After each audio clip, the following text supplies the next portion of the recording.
Вашингтон признал провал. Грандиозный скандал в США. Трамп сделал заявление. В Турции заявляют о протестах до победного конца, после чего будут готовы разойтись по домам и чего требует от Анкары Берлин.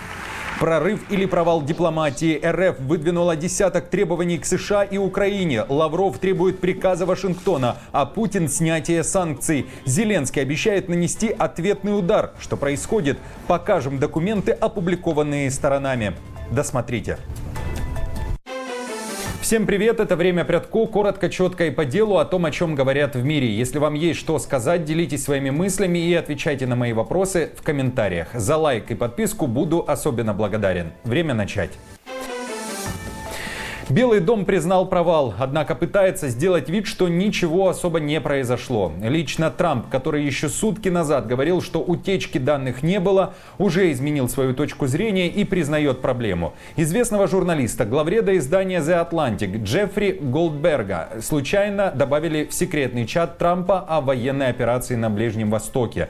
В групповом чате обсуждались удары по хуситам в Йемене. Сначала Голдберг не поверил, что это правда, но после обсуждения стратегических решений сомнения исчезли. Это действительно топовые чиновники США. Однако в администрации никто не заметил зайца в чате, пока сам журналист не рассказал об этом в статье. А уже после Вашингтон погрузился в глубокий шок. Минюст, ФБР, ЦРУ и Пентагон хранили молчание. Трамп все отрицал, а уже после стал отшучиваться, что это была ошибка его соратника, советника по нацбезопасности Майка Уолтса. Но источники говорят, что Трамп невероятно зол. Такая халатность могла привести к большим потерям США. В Америке заговорили об отстранении и увольнении Уолтса, который добавил главреда в чат. Но по данным CNN, Трамп пока не собирается его выгонять. Эрдоган не собирается покидать свой пост, а протестующие уже заявили, будут стоять до победного конца. Для них это возвращение демократии. Протесты в Турции набирают обороты. Уже 7-й день тысячи студентов и оппозиционеров заполняют улицы Стамбула, требуя свободы и справедливости. Все началось после ареста мэра города Экрема Имамоглу, главного соперника президента Эрдогана. Теперь люди требуют не только его освобождения, но и возвращения демократии.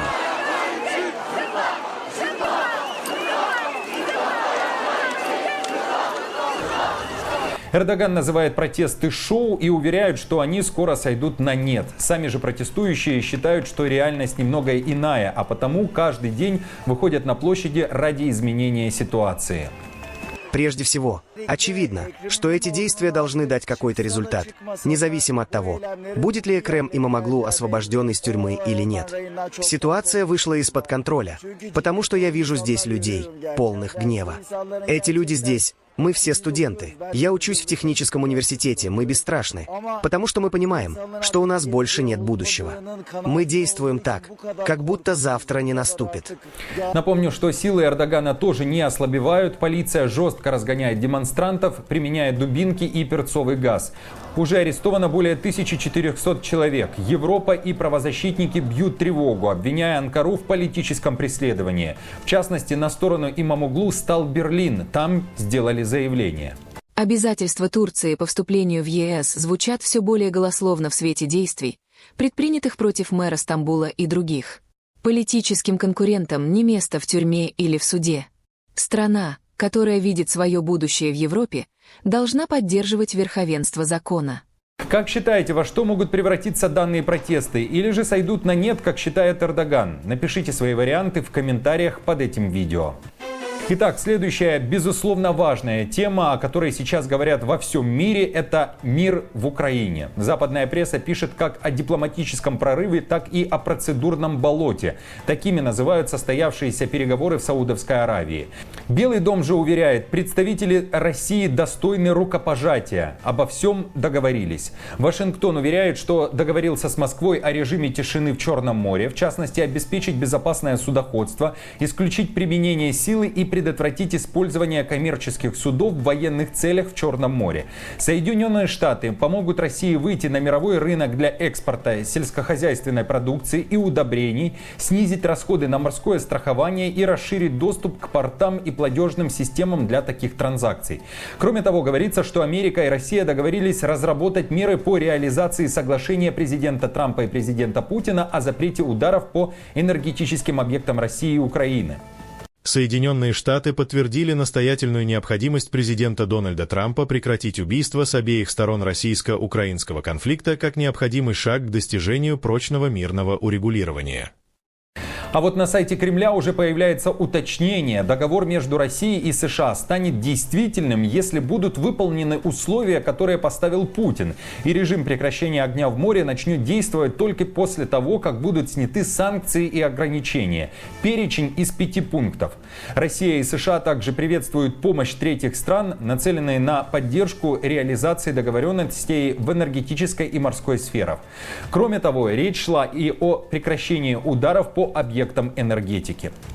Россия и США согласились разработать меры по реализации договоренности президентов двух стран о запрете ударов по объектам энергетики России и Украины сроком на 30 суток, начиная с 18 марта 2025 года, с возможностью продления и выхода из договоренности в случае ее несоблюдения одной из сторон. Лавров при этом заявляет, что поставили еще одно условие или фактически ультиматум. Вашингтон должен отдать приказ Зеленскому. Нам будут нужны четкие гарантии, и гарантии могут быть, как, учитывая печальный опыт договоренности просто с Киевом, гарантии могут быть исключительно результатом приказа из Вашингтона Зеленскому и его вот этой вот команде делать так и не иначе. И мне кажется, наши американские партнеры этот сигнал восприняли. В Украине же заявляют, что не согласны с ослаблением антироссийских санкций, на которые, по сути, согласна Америка. Кроме того, украинская сторона передала США перечень объектов, по которым Россия не должна наносить удары.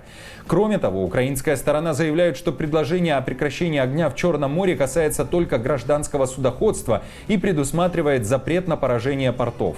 Однако Зеленский, как пишут украинские медиа, задался вопросом о том, как принятые решения будут имплементироваться, и ожидает деталей относительно этого от министра Рустема Умерова после его возвращения из Саудовской Аравии. Зеленский также заявил, что вопросы территории в Эр-Рияде не поднимались. В заявлении не говорится, что будет, если кто-то нарушит договоренности. Я понимаю, почему. Потому что американская сторона очень хотела, чтобы все это не развалилось, не сорвалось. Это первые договоренности, они не хотят, чтобы они развалились. Поэтому они не хотели вдаваться во многие подробности. И все равно нам придется разбираться с вами в ответах на каждую из деталей. Накануне вечером российская сторона также опубликовала документ, который звучит так. Согласованный между российской и американской сторонами перечень российских и украинских объектов, подпадающих под действие временного моратория на удары по энергосистеме. Это нефтеобъекты, газопроводы, хранилища, насосные станции, вырабатывающая и передающая электричество инфраструктура, включая электростанции, подстанции, трансформаторы и распределители, атомные электростанции, дамбы, гидроэлектростанции. Написано и следующее, процитирую. В случае нарушения моратория одной из сторон, другая сторона вправе считать себя свободной от обязательств по его соблюдению.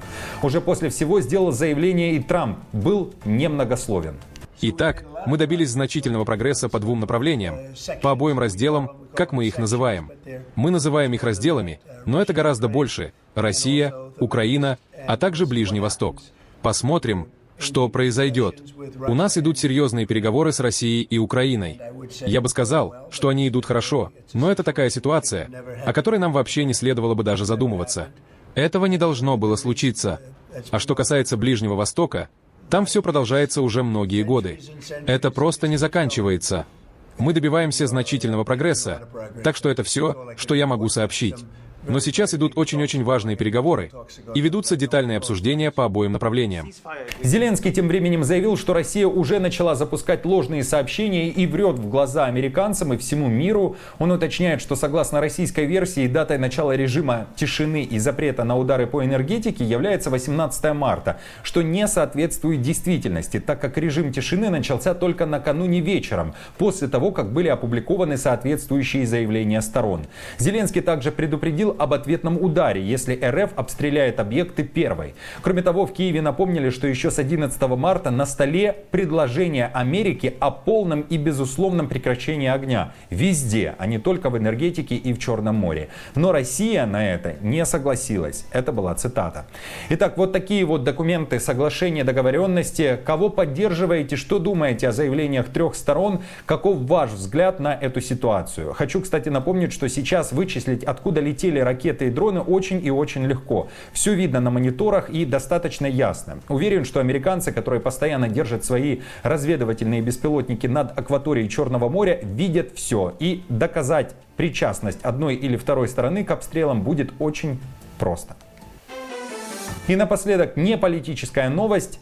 Не мясо на шашлык, а друг. Во Франции свинья ходит в офис и живет как домашний питомец. Хозяйка уверяет, пора забыть о кошках и собаках. Речь о новом тренде. Манон Ро взяла себе поросенка Гюстава и теперь воспитывает его как полноценного члена семьи. Он гуляет, играет, выполняет команды и даже ходит с ней на работу. Коллеги в восторге или, по крайней мере, делают вид. Но говорят, что свинья стала настоящим талисманом офиса. А Манон уверена, пора менять стереотипы. Свиньи умны, дружелюбны и не должны восприниматься только как еда. Именно поэтому после Гюстава взяла себе еще нескольких поросят.